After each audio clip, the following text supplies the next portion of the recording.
Boa noite, pessoal. Aqui é o Michelangelo, ou quem preferir, Eurico Poggi. Fica à vontade, eu sou a Poggi. É, eu sou artista plástico e trabalhei como, professor, escultor de escola de samba. E hoje eu quero começar a fazer uns vídeos para falar do meu livro, porque tem informação nova e é uma informação que eu acho legal, falar do que ficar escrevendo, postando. Não sei quem conhece o meu livro. Esse aqui é a página do livro. Né?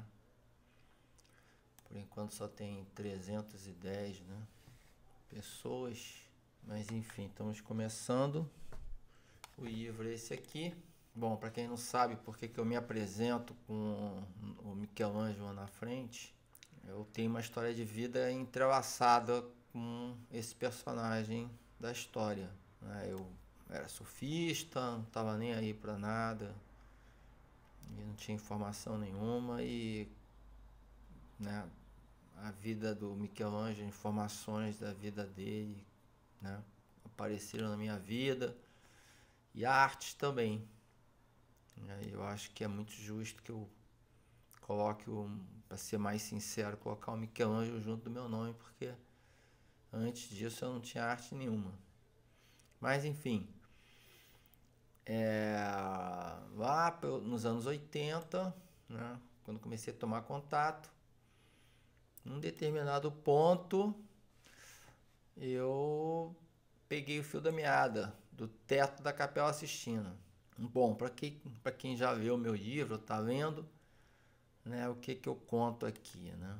Eu conto que, né, essa figura aqui, né, no centro dessa pintura conhecida como Moisés e a Serpente de Bronze, eu cismei que aí naquele meio ali, onde está a seta, isso aqui é uma pérola, porque isso aqui seria, eu descobri, lembrei, enfim, né?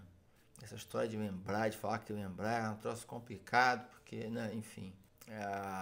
Mas eu né, fiquei com a certeza dentro de mim que isso aqui, essa imagem, né, essa pintura é o hino da pérola do apóstolo Tomé, apóstolo Tomás, enfim. Eu não entendia por que isso, né? Por que eu tinha essa certeza absoluta, né? É uma pintura bastante dúbia, né? E você pode interpretar para vários lados, mas eu tenho certeza que isso aqui é o hino da pérola que está nos escritos do chamado Atos de Tomé, do apóstolo Tomé. Mas enfim, puxando o fio da meada, lá pelas tantas, lá nos anos 80, eu descubro que o Teatro da Capela Sistina era dedicado à Assunção da Virgem Maria. Isso aqui, está representado aqui. E a Assunção da Virgem Maria é segundo a tradição, a única testemunha da Assunção de Maria foi o apóstolo Tomé. E aí eu peguei a história do Tomé e comecei eu investigar, né, as andanças dele, né, e paralelamente a isso, eu já tinha descoberto certas coisas que eu nunca encontrei nenhuma explicação, que é essas imagens, né, principalmente essa aqui, essa imagem do profeta Daniel. Não sei se dá para vocês ampliarem aí, para quem puder ampliar. E bem aqui na cabeça dele, aqui é a cabeça do profeta Daniel antes e depois da restauração. E se vocês repararem aqui na cabeça do profeta, do profeta Daniel, tem um ponto bindi, que é um ponto da região hindu, né? Essa marca que vem no meio dos olhos aqui, é terceiro olho, né? E eu nunca entendi porque que ninguém nunca comentou nada a respeito disso, sabe? Eu ficava assim, falei, caramba, cara, só eu que tô vendo isso, como é que é essa história, né? Eu nunca entendi porque que não é só isso também, né? Tem outras coisas também, né? E são muito visíveis, né?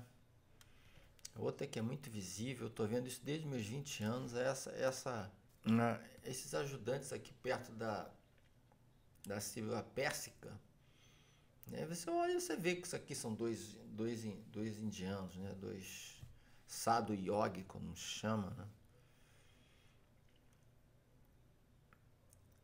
E o que aconteceu é que, com a história do Tomé como como testemunha da Assunção de Maria, a coisa faz todo sentido, porque o Tomé ele foi pregar, né? Ele foi pregar na Índia e morreu lá, né? Foi martirizado na Índia. E aí eu comecei né, a tentar descobrir por que aquela, né, como é que aquilo ali poderia se conectar com o hino da pérola, né? É dito, né, nos escritos antigos que quando o Tomé estava preso, ele cantava, né, o hino da pérola. Mas enfim, a dificuldade, minha grande dificuldade era em relação ao, sabe, como que o Michelangelo teve acesso a esses elementos da cultura hindu, né? E realmente isso foi uma barreira tremenda, né? Não que eu deixasse de acreditar no que eu estava vivendo, de jeito nenhum. Mas, sabe, eu queria ter assim sempre quis ter alguma fonte primária, alguma coisa que desse, né, que desse sustentação para o meu livro, né, para aquilo que eu estava vivendo, né, enfim. Mesmo assim eu escrevi o livro, né, mesmo sem ter essas provas todas, eu escrevi o livro, né, porque são muitos elementos, né, e esses elementos todos eles compõem eles têm uma estrutura, né. E eu descobri que tem esse padrão aqui, né, essa linha formada aqui por sinais que aponta diretamente para aquele braço que eu acredito que é uma pérola. E aí tem outras pérolas aqui no meio, enfim. Né? Mas a questão, né, a questão dos elementos hindus, né, ficava sempre, eu sempre me perguntava, e aí, será que tem, né, aqui esses elementos estavam em Roma, né, enfim, na Florença, né, como é que isso chegou até o Michelangelo? E aí no início desse ano, né, tô gravando esse vídeo aqui em 3 de setembro de 2020, mas lá no início do ano de 2020 eu encontrei esse cara, esse russo, esse chamado, né, Peter Barenboim. Esse cara aqui, ó, Peter Barenboim. E o cara tem um trabalho incrível em cima da Capela dos Médicis. A questão é que o cara, né, descobriu um elemento hindu, né, na Capela dos Médicis. Aqui na estátua do Lorenzo tem essa figura que ele, né, acredita que foi inspirada no Ganesha, principalmente por causa desse elemento aqui, né, que seria um rato, né? Dizem que é um rato, não é um rato, mas o fato também é que tem um cara muito importante chamado Erwin Panofsky que comentou sobre isso, né? Escreveu um artigo sobre isso. Gozado é que ele usa o nome Edwin Panofsky, né? Pelo que eu sei é Erwin Panofsky, né? Tá aí, eu tenho um livro dele, né? E tá Erwin Panofsky. Não sei porque tá botando Edwin, ele botou 2 vezes, então, enfim, né? De repente, para os russos deve ser assim. Se bem que ele está aqui escrevendo em inglês, né? E tem esse famoso artigo aqui, né? Famoso lá para ele, né? Do Panofsky, em que ele cita, né? Essa história, né, antiga, né, atribuída ao John of Damascus, né? E aí fala que é uma história que talvez tenha inspirado Michelangelo a considerar o uso da imagem do rato. E ele comenta que essa história é de origem indiana. Só que o Panofsky parou aí, né? E o cara, o Peter Barenboim, ele, não sei se ele e mais um, se eu não me engano. Né, e faz essa comparação aqui entre o Lorenzo e essa estatuazinha aqui. E eu fiz isso, né? Fiz isso, né, muitas vezes, né? Eu tenho várias postagens minhas com elementos hindus, né? Atribuindo aquilo, achando que realmente foi ali que o Michelangelo se inspirou para fazer o teto. E o cara fez a mesma coisa, né? Com essa estatuetazinha, né? E o mais bacana, que para mim é fantástico, né? Que é o que eu precisava, é que nesse trabalho aqui, por exemplo, o Oriente na Itália, e o cara né, relata aqui um monte de origens, né? De meios pelos quais todos esses elementos hindus podem chegar, terem chegado ou chegaram na Itália do tempo do Michelangelo, tanto em Florença quanto em Roma. E você vem aqui nesse chapéu aqui por trás, né, da cabeça do Lorenzo, e eu realmente nunca tinha visto esse ângulo. Isso aqui é aquele chapéu tibetano, né? Inclusive, se vocês repararem naqueles Budas, né, você vê que tem exatamente esse tipo de formato, só que o Michelangelo achatou, né?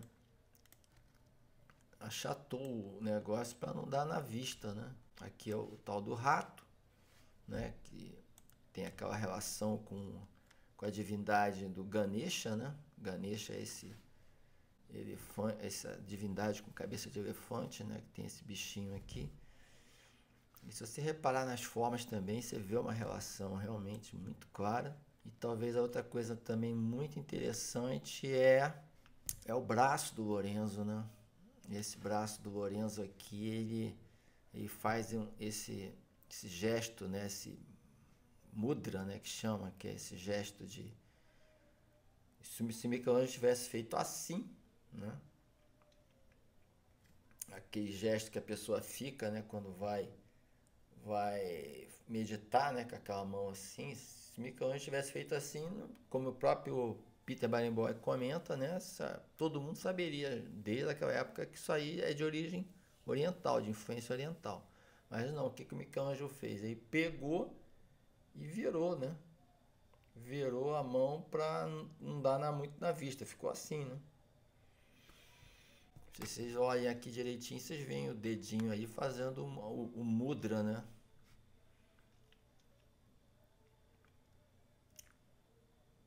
E é isso, né? Então, esse vídeo é só para comentar desse russo que eu descobri no início do ano de 2020.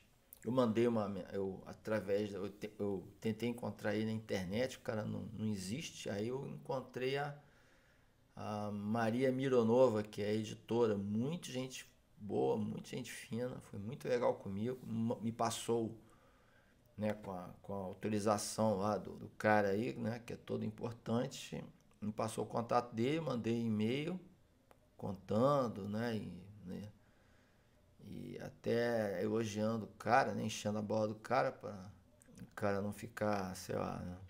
Aí me respondeu educadamente, né, eu parabenizei ele pelo trabalho dele, ele me respondeu.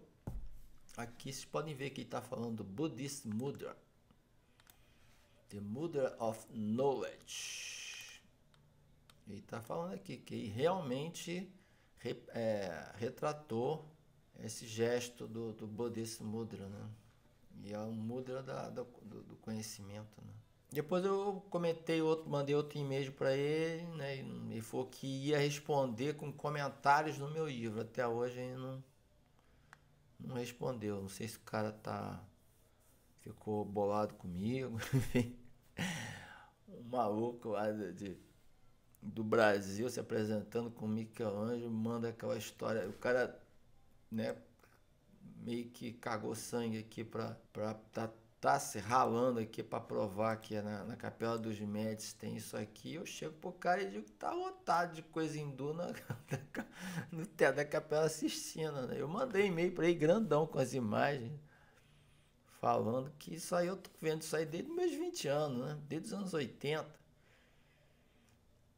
E o cara não respondeu, mas enfim, né? Depois eu vou tentar fazer contato de novo, né? Bom, mas tem muita coisa, né?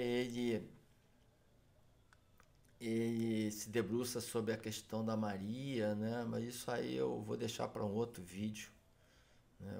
Só que eu queria dizer nesse vídeo aqui é que tudo que eu aponto no meu livro, né, relacionado à cultura hindu, né,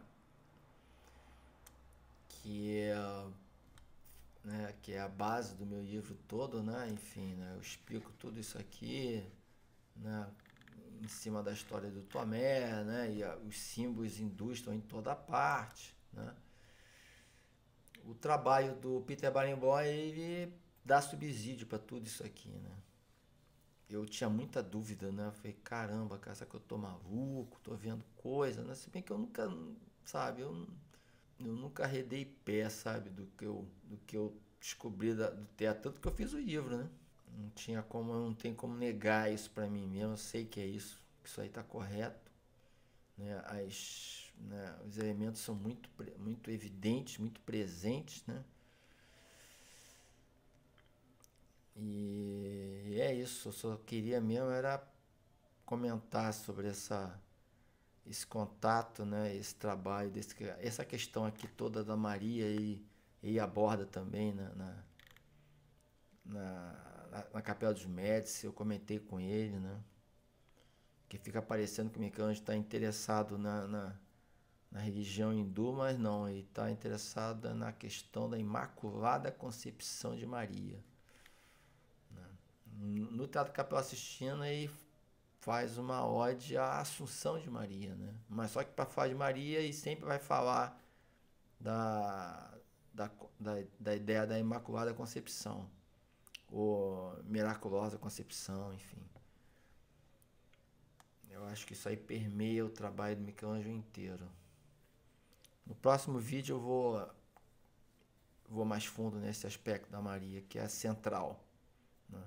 E que o Peter Barenboim, né, também dá subsídios, né? E a pesquisa dele é muito extensa e corrobora tudo que eu falei, enfim.